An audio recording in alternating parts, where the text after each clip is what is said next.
अध्यक्ष महोदय, मोर्चाचं मागणं काय आहे? अध्यक्ष महोदय, तुम्ही ज्या घातलेल्या अटी आहेत याच मोर्चाच्या मागण्या आहेत. पहिली मोठी अट तुमची काय आहे?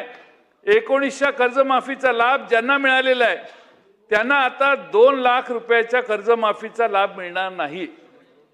त्यांना केवळ 50,000 रुपयांचे प्रोत्साहनपर अनुदान दिले जाणार.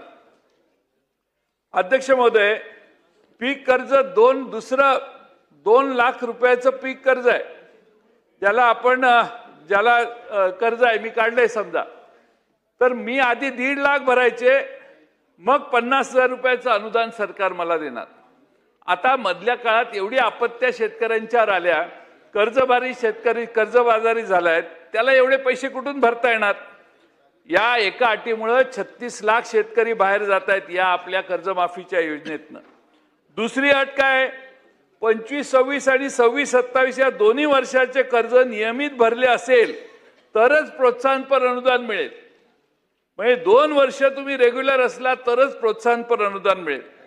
अध्यक्ष महोदय, गेल्या वर्षी सरकारनेच सांगितलेलं की अतिवृष्टीमुळे आणि पिकांच्या नुकसानीमुळे शेतकऱ्यांना कर्ज फेडणे शक्य झालेले नाही. मग अध्यक्ष महोदय, ही अट घालायची काय गरज होती? नैसर्गिक आपत्तीमुळे कर्ज भरता आलं नाही, ज्या शेतकऱ्याला मदत करण्याची इच्छा सरकारची आहे असं आम्ही मानतो, त्या शेतकऱ्याला वेगवेगळ्या अटी घालून सरकार शिक्षा देण्याचं काम करते. अध्यक्ष महोदय, या अटीमुळे 15 लाख शेतकरी आणि जवळपास 7,000 कोटी रुपयांचा लाभ अडकणार आहे. म्हणजे शेतकरी 15 लाख बाहेर गेले. हजारो शेतकरी दुहेरी फटक्याचे या बळी पडत आहेत. ना कर्जमाफी ना प्रोत्साहनपर अनुदान. सरकार काय म्हणतं? ही कर्जमाफी ऐतिहासिक आहे. आता ऐतिहासिक अशी कोणती कर्जमाफी झाली आहे ज्यात लाखो शेतकऱ्यांना बाहेर ठेवतोय आणि आपण आपल्या योजनेला ऐतिहासिक म्हणतोय? ही अध्यक्ष महोदय, सावरकर साहेब, ही कर्जमाफी आहे का पात्रता परीक्षा आहे? आणि पात्रता परीक्षेत आता किती लिकेजेस आहेत तुम्हाला माहिती आहे. ज्याला सर्वाधिक मदतीची गरज आहे त्याला बाहेर ठेवायचं, हा काही न्याय योग्य नाही. शेतकरी संतप्त आहे. एल्गार अन्नत्यागाचा नावाने त्यांनी आंदोलन सुरू केलेलं आहे. या सगळ्या अटी तात्काळ रद्द कराव्यात. 1900 कर्जमाफी घेतलेल्या शेतकऱ्यांना योजनेचा लाभ द्यावा. 25-26, 26-27चे कर्ज नियमित भरण्याची अट रद्द करावी. 25-26 मधील थकीत पीक कर्जाचाही कर्जमाफीत समावेश करावा आणि कोणत्याही प्रकारच्या भेदभावाशिवाय विनाअट सरकार कर्जमाफी जाहीर करावी. अध्यक्ष महोदय, अशी आमची सरकारकडे मागणी आहे. अध्यक्ष महोदय, पीक विमा, पंतप्रधान पीक विमाची परिस्थिती काय आहे? ती काही वेगळी नाही. अध्यक्ष महोदय, 2016 ते 2000 आज नाही केलेला, 2016 ते 2025 योगेश सागर साहेब, तुम्ही हा मुद्दा ऐका. 2016 ते 2025 विमा कंपन्यांनी राज्यातल्या शेतकरी, राज्य सरकार आणि केंद्र सरकारकडून 56,800 कोटी रुपयाचा प्रीमियम जमा केला. सरकारने विधानसभेत लेखी उत्तरात दिलेलं आहे, एकट्या 22 पासून या पीक विमा कंपन्यांनी तब्बल 6,944 कोटी 11 लाख रुपयाचा निव्वळ नफा मिळवलेला आहे. म्हणजे महाराष्ट्रातल्या जनतेने, शेतकऱ्यांनी विमा योजनेचा लाभ घेण्यासाठी प्रीमियम भरायचा, म्हणजे सरकारच भरतं आता प्रीमियम. आणि अध्यक्ष महोदय, विमा कंपन्यांना 6,944 कोटीचा फायदा व्हायचा, हे गंभीर आहे असं मला वाटतं. आणि त्यामुळे अध्यक्ष महोदय, आपण शेतकऱ्यांना जाऊन विचारा, वेगवेगळे निकषाची बोट दाखवतात आणि ऐनवेळी भरपाई तोकडी देतात आणि कंपन्या आता मालामाल व्हायला लागलेल्या आहेत. अध्यक्ष महोदय, नैसर्गिक आपत्ती आल्यावर 72 तासाच्या आत ॲपवर तक्रार नोंदवा अशी एक त्यांची प्रोव्हिजन आहे. अध्यक्ष महोदय, गावात वीज नसते, पूर आला, गावात वीज नसते, नेटवर्क नसतं, शेतात पाणी साचलेलं असतं, शेत सांभाळेल, घर लावेल का तुमच्या ॲपवर जाऊन तो शेतकरी तुमच्या झालेल्या नुकसानीची नोंद करेल? कंपन्यांचे सर्व्हेयर शेतात वेळेवर कधी पोचत नाहीत, पोचले तर नुकसान कमी दाखवण्याचा प्रयत्न करतात. आणि यांना अट काय आहे सावरकर साहेब? की प्रत्येक तालुका आणि जिल्हा पातळीवर त्यांनी त्यांची कार्यालय चालू केली पाहिजेत. विमा कंपन्यांनी प्रत्येक तालुक्यात विमा कंपनीचे कार्यालय बंधनकारक आहे. शेतकऱ्याला कुठं तक्रार घेऊन जायची हेच कळत नाही. आणि म्हणून सरकारकडे अध्यक्ष महोदय मी मागणी करतो की 6,944 कोटीचा नफा कमवणाऱ्या कंपन्यांनी प्रत्यक्षात किती शेतकऱ्यांचे क्लेम तांत्रिक त्रुटी दाखवून फेटाळले याची माहिती सभागृहासमोर जाहीर करा.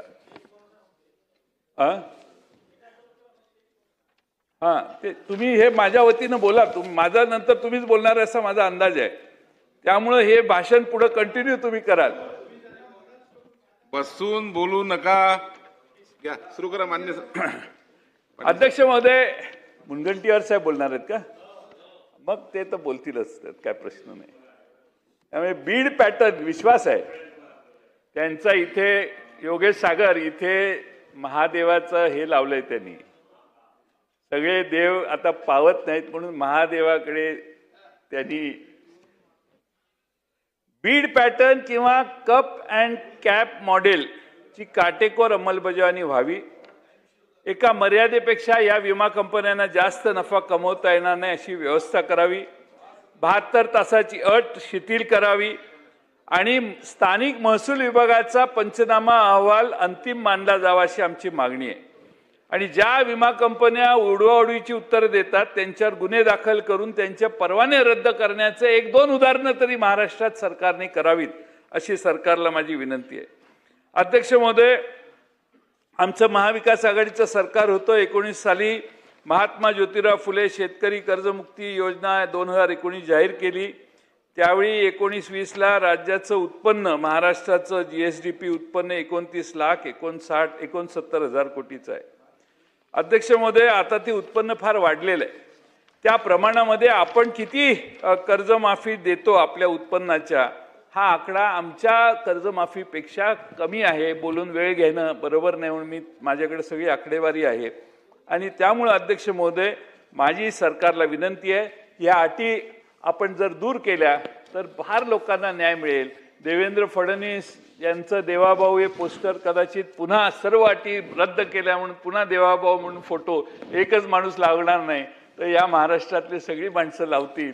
आणि त्यासाठी माझी देवेंद्र फडणवीसांना अर्थमंत्री आणि मुख्यमंत्री म्हणून विनंती आहे की सगळ्या अटी करायचंच आहे ना तर दिल खोल के करो.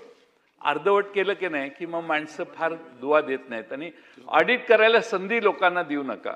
आणि म्हणून माझी अध्यक्ष महोदय विनंती आहे की या पुण्यश्लोक अहिल्यादेवी होळकरांच्या नावाप्रमाणे ही कर्जमाफी महान आणि महाराष्ट्राच्या कायमची इतिहासात लक्षात राहावी अशी करायची असेल तर 2 लाखाची अटी रद्द करा आणि ती 3 लाख 4 लाख करा. आमच्यापेक्षा जरा काहीतरी जास्त करा ना. आम्ही केलेलं आहे त्यापेक्षा कमी करताय तुम्ही.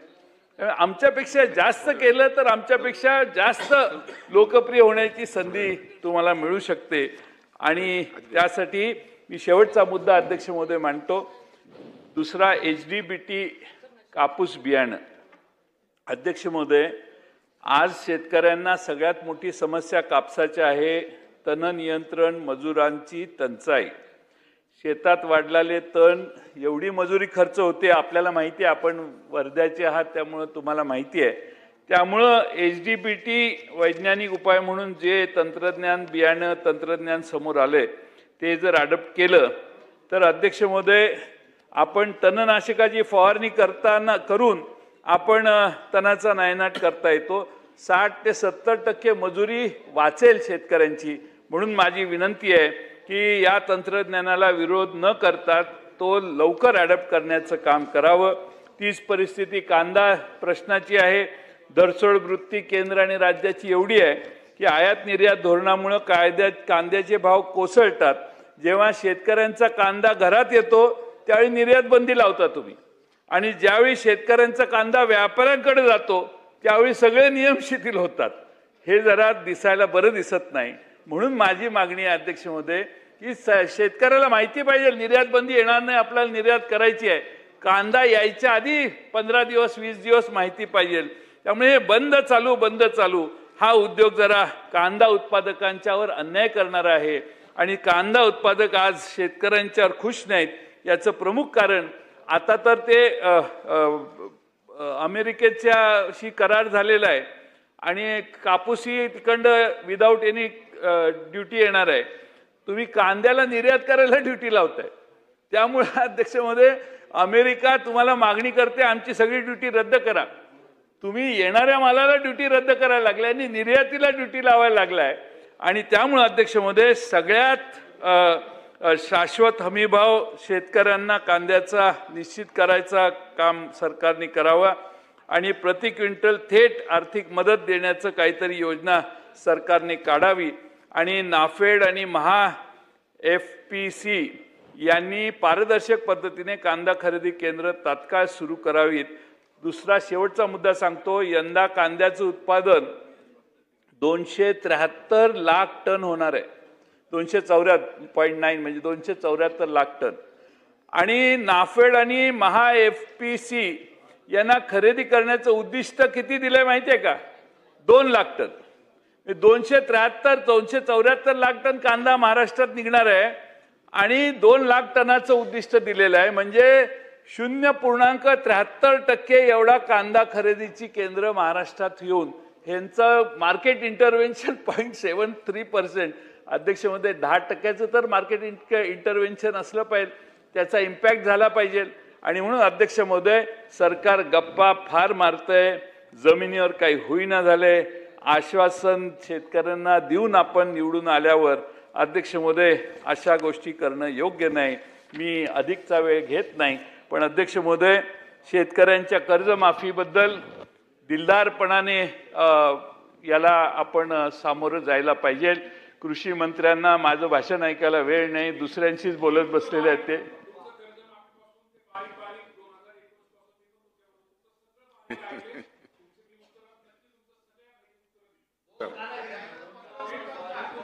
दोन 2019 पासून मी तुमच्यावर होतो, ही धमकी दिली आहे त्यांनी मला.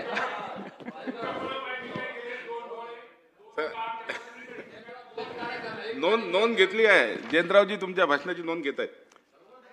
नाही ना, हातात पेन नाही, कागद नाही. शेजारच्या विधानसभेच्या सदस्यांची पक्षाचं राजकारण काय काय अन्याय चाललाय आपल्या दोघांच्यावर ह्याची चर्चा चालू आहे. त्यामुळे हे माझ्या मुद्द्यांना न्याय देणार नाही तशी भीती मला वाटते.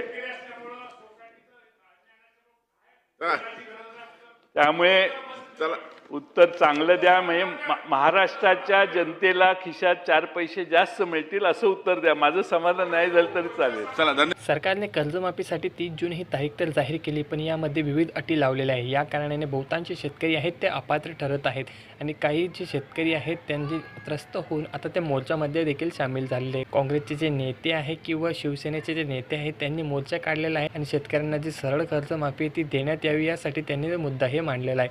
आणि अधिवेशनामध्ये सुद्धा वेळोवेळी जे मुद्दे आहेत ते मांडण्यात आले. जयंत पाटील यांनी सुद्धा मुद्दा मांडलेला आहे की तुम्हाला जर कर्जमाफीच द्यायची आहे तर सरसकट देण्यात यावी, कुठल्याही प्रकारची अट लावू नये. या कारणाने जे शेतकरी आहेत ज्यांना खरंच गरज आहे ते शेतकरी या योजनेपासून दूर राहत आहे आणि त्यांची कर्जमाफी होत नाही आहे. तुम्ही व्हिडिओ पूर्ण बघून घ्या जेणेकरून तुम्हाला समजणार आहे. आणि संपूर्ण कर्जमाफी जर पाहिजे असेल तर त्यांना सपोर्ट करा जेणेकरून प्रत्येक शेतकऱ्यांच्या जे खात्यावरती जे पैसे आहेत ते वेळेवर भेटून जातील.